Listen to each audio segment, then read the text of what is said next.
Hello and welcome to the IFSC 2021 Meiringen Boulder World Cup here in Switzerland.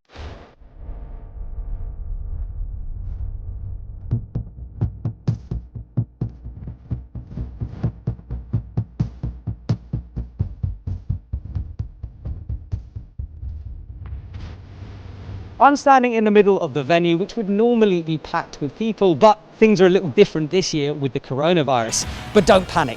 We're bringing you the live stream of the semi-finals and the finals on the 17th of April and an overview of the qualifications.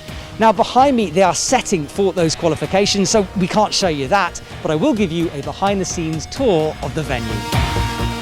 This is usually Meiringen's climbing wall, but during the IFSC events, the athletes take it over to warm up. Behind me is the German team stretching, getting ready for the qualifications tomorrow. A lot of the athletes have travelled a long way to be here and they need to get ready to perform at their absolute limit. They look super busy, so I'm going to leave them to it. There's a lot that goes into bringing you guys footage from these events. We've got loads of cameras set up all over the venue, including ones on the wall. I'll be commentating during the live stream, joined by athletes and experts to bring you closer to the action.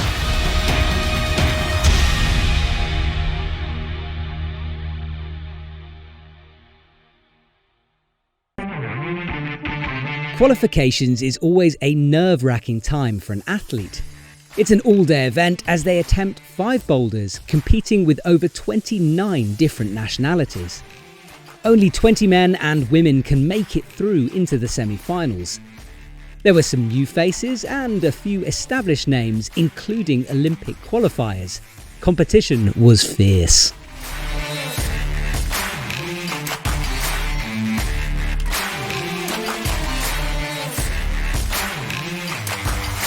This is some Inception stuff because Alex Megos is on screen in the edit that you're watching as well. It's blowing my mind. So I'm not going to think about it. Instead, I'm going to go and find Alex Megos and have a little chat. Alex, welcome back to IFSC competing. It's been a while since we've done a Bouldering World Cup. It's been a very long while. Actually, I can't even remember the last one. Did you feel a little rusty out there or did it all come back to you pretty quickly? I always feel rusty during bouldering competitions, to be honest, but I'm happy I could perform relatively well today and yeah, made it to semis, thankfully. What are your aims for this whole competition period? Because we're coming up to the Olympics now, less than 100 days to go. Is this all competition practice for you at this point? I mean, it is kind of getting more experience. That's the most important part for me at the moment. And just going to comps and having fun. And yeah, so far it's going good. Awesome. Well, Alex, best of luck tomorrow. Hopefully we'll see you in the final. There were a few surprises along the way, with some veterans like Austria's Jakob Schubert not managing to make that semi-finals cut. Sasha, in front of your home crowd, except they're not here at the moment, but still, it must have felt great to just qualify into that semi-final position. Yeah, of course, it's a great feeling. We didn't have that many semis places for the men's in the last years, so yeah, it's great to be in semis tomorrow and to climb again. It's been a while since I last saw you, Moscow. How has your sort of build-up to this season gone since then? Well, yeah, after Moscow I took a little break. All the emotional stuff was heavy. Yeah, but then we started training with the team together. We had a great time. Luckily, we could train well. So yeah, it was a good start into the year. Awesome. Well, I know people throughout Switzerland and throughout the world are going to be screaming for you tomorrow, so best of luck. Thanks a lot. I'm going to have fun.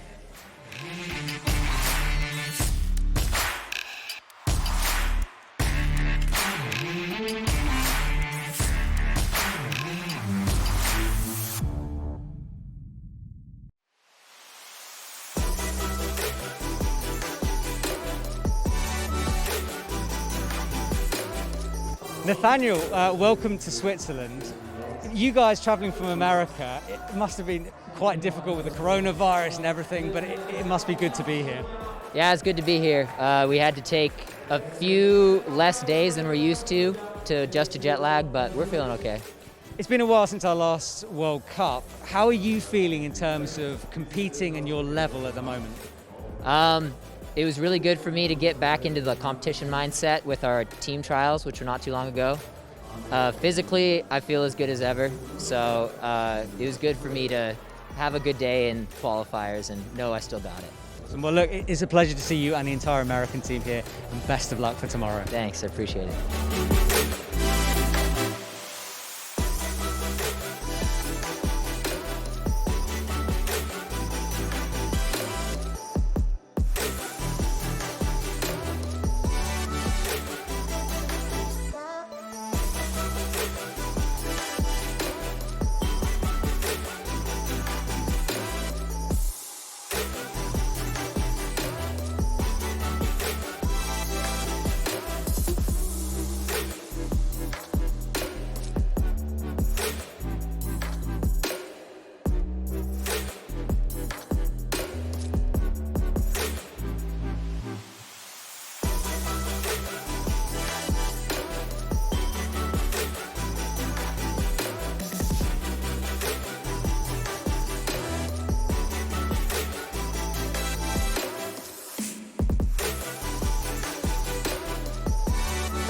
Petra, we're here in Meiringen in Switzerland. How does it feel to be competing and on home soil?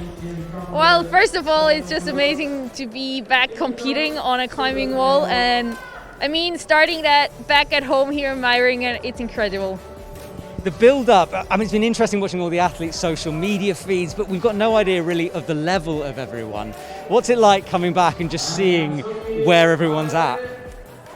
Well, it's really interesting. So, as you said, it's like I don't know where I stand in comparison to the other athletes. It's hard to know if you're in shape or not. You just have your own feeling, kind of some comparison in training. But I was just so psyched to come back climbing and competing. So, yeah, and seeing all my big family, my climbing family. It feels a bit like going back to school for the first time, doesn't it? Like everyone's around again. You're just like seeing everyone after the long holidays. Yeah, exactly. And it also was interesting for me to see that I actually was really nervous coming back. It was kind of the same feeling as when I did my first World Cup, like coming back and the nerves are like shit. Did I pack all my things? Do I have my shoes? Checking 3 times, going to the toilet 5 times. So that was kind of nice to have that again. Awesome. Well, look, best of luck for tomorrow. I'm sure everyone in Switzerland is going to be rooting for you. Thank you so much.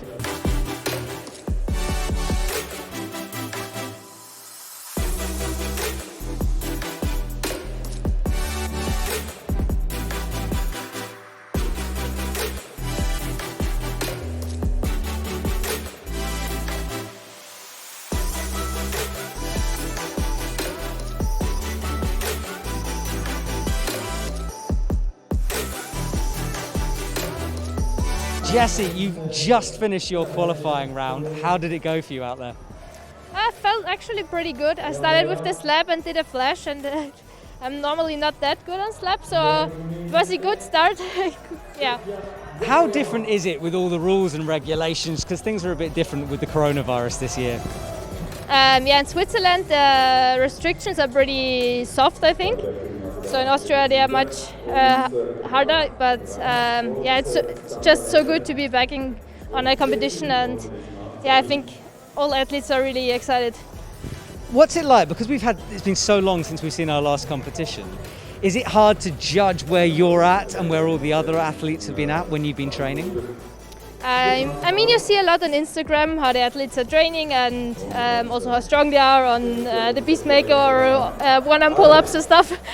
So I guess everyone was training really hard and had access to the gyms as well. And yeah, I think all athletes are pretty strong. We recently caught up with Janja Garnbret to find out what her Olympic qualification process for Tokyo 2021 was like. From Romania, Janja Garnbret.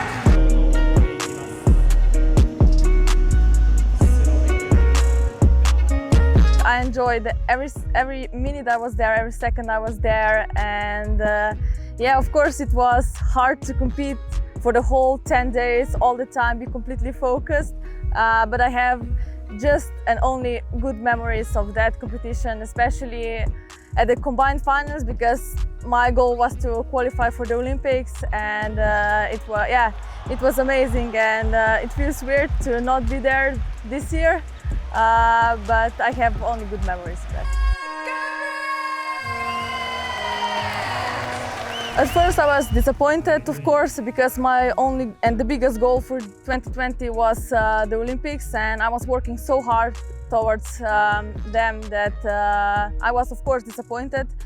But it was like obviously that it was obvious that it would be postponed because all of the comps before that were already postponed, just the Olympics. So it was hard for me because I didn't know if I have to be in my best shape in August or not. Can I take some time off or I have to train? But then once it was postponed, it was easier because I knew that I could relax and train hard for the next year. So this extra year I will try to make out of it everything I can and be in the best shape next year. We have a lot of strong women in our team, and the reason for that is that we always had strong women on our team, from Martina to Natalia, Maya, Mina, and then me, and they were all my role models. So that's why like every girl had one girl before her who was really strong and wanted to be just like her. So was for me, and so is for other girls after me. And yeah, I think like we are a great team. We are all friends. We get along really well, and there's no, like in the team, when there's no competition, there's no tension between us. And also at the competition, we always cheer for each other. We have observation together, we laugh together, so there's no tension. But of course, when we have a competition, you want the best for yourself and of course the best for the others. So when it's competition, it's everybody's on their own. And yeah, it was a heartbreaking moment in Toulouse, but it is how it is. They are training together. They are really good friends, and I think they were both happy. Yeah, I mean, Lučka was happy for Mia. Mia was sad because of Lučka, but yeah, it is how it is. And yeah, we have like really good atmosphere in the team. Yeah, I mean, I just want to climb. I'm in love with climbing, and I just enjoy what I'm doing. So I would say that I'm just a normal, I'm still, like, after all the fame I got and after all the attention I got, I'm still the same person as I was before that. So I wouldn't say it changed me as a person, or it changed my life. Okay, only in the way when I'm walking down the street and I get like weird looks just because people don't know if it's really me, and they are afraid to ask me if it's me. They are afraid to ask selfies, so I noticed that, of course. But I'm not really like, I'm not angry of that or anything, so I wouldn't say it changed my personal life. Semi-finals time, and the pressure turns up a notch. 20 men and 20 women are competing for just 6 finals places. There's no room for mistakes. For the women, it was the Slovenian team putting in a strong performance. Janja continued her amazing run, needing only one extra attempt to climb all the boulders. Her teammate Vita Lukan also took a finals place with 2 tops, including the Slabby Boulder 1.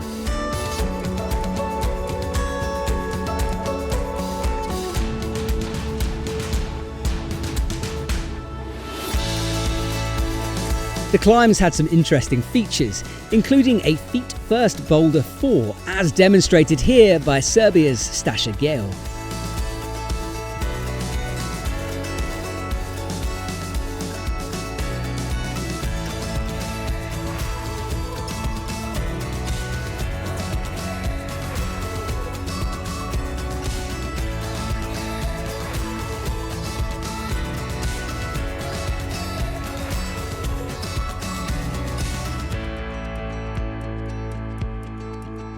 Natalia Grossman was one of those young stars competing, and she looked at home, topping 2 boulders and cruising into the finals.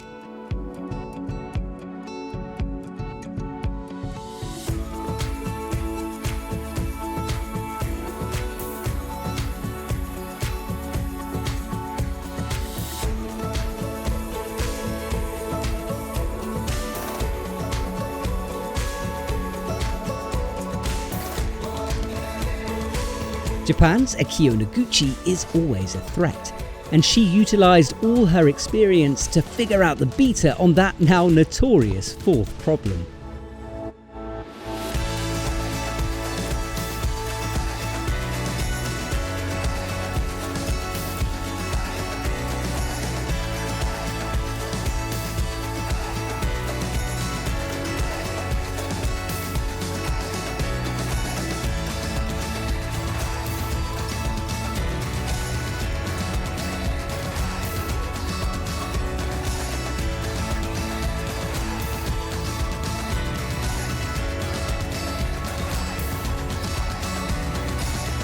As for 16-year-old French climber Oriane Berton, well, she seemed to have no nerves, qualifying in second place for the finals.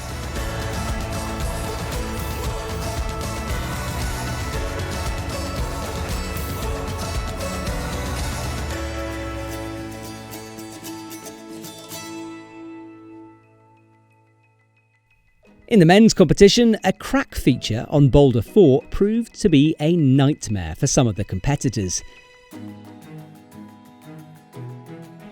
A slabby Boulder 1 required concentration and balance. Slovenia's Gregor Vezonik figured out that crack and topped out in style. But 2 tops wasn't enough for him for the finals.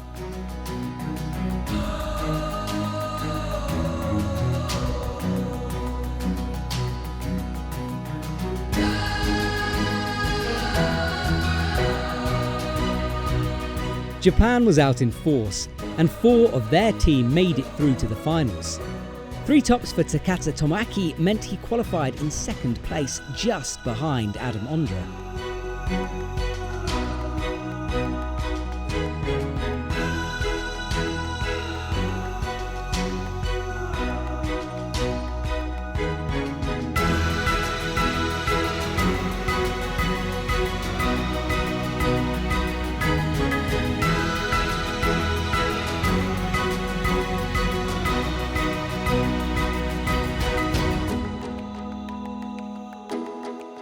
The USA's Nathaniel Coleman booked his place in the finals with 2 tops, supported by a large American team who had made the tricky trip across.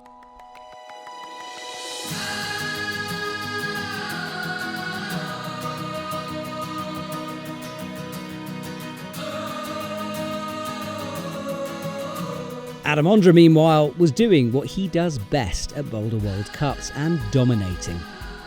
He jumped to the top of the leaderboard with 3 tops and set himself up as the man to beat in the finals.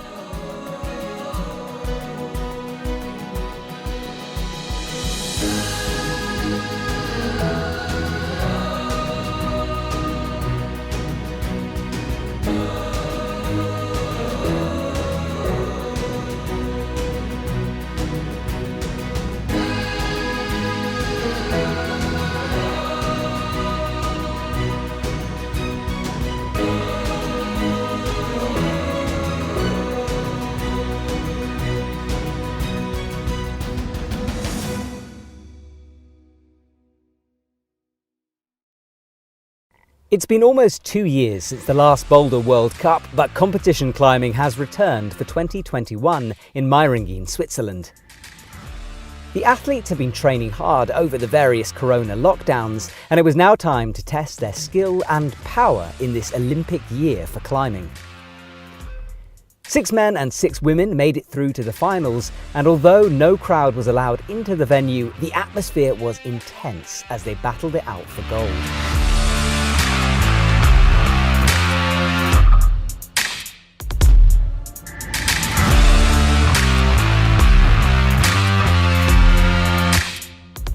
In the men's comp, Tomoaki Takata just made it onto the podium with a top on Boulder 3 and zones on all the rest.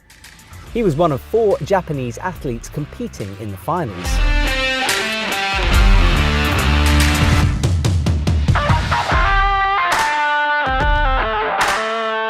His teammate Yoshiyuki Ogata looked in control of the comp, and after a strong start, being the only athlete to climb Boulder 1, only Adam Ondra could knock him off the top spot coming into the final boulder.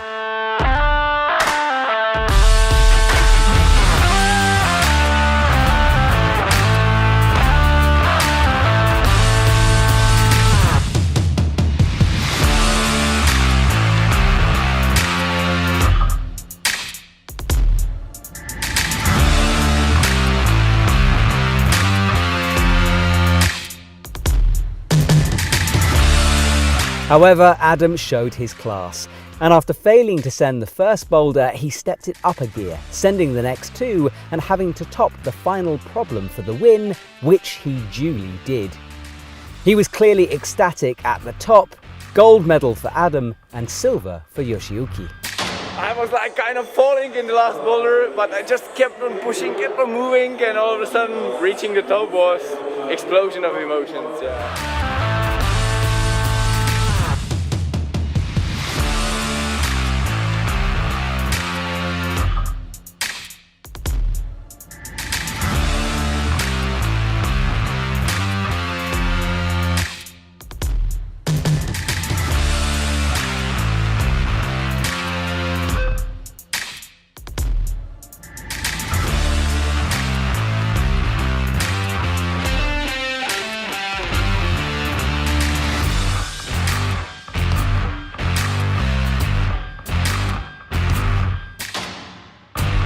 The podium for the women was full of young climbers, highlighting their future potential. Natalia Grossman and Team USA had made the trip over to Switzerland, and despite battling jet lag, put in a strong performance, digging deep on the final climb to pull out a stunning send. A well-deserved bronze medal for her.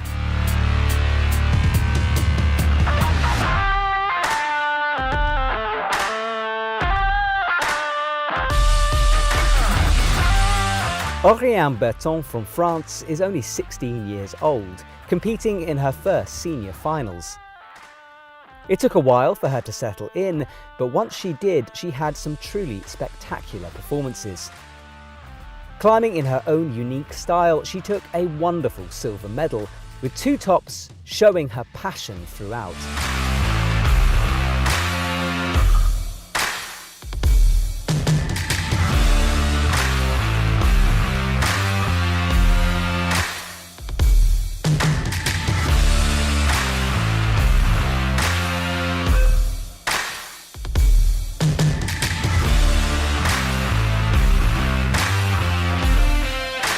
Janja Garnbret was simply on another level all weekend.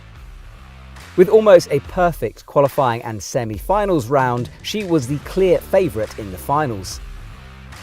She was having fun on the final boulders and topped out all four on her way to victory. The word masterclass is perhaps overused, but it's surely the only way to describe her performances.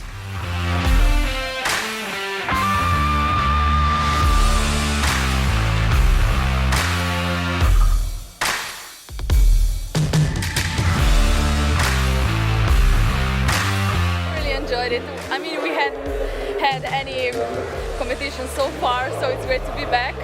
And yeah, I had a nice flow from the qualis to the finals, and yeah, I enjoyed so much.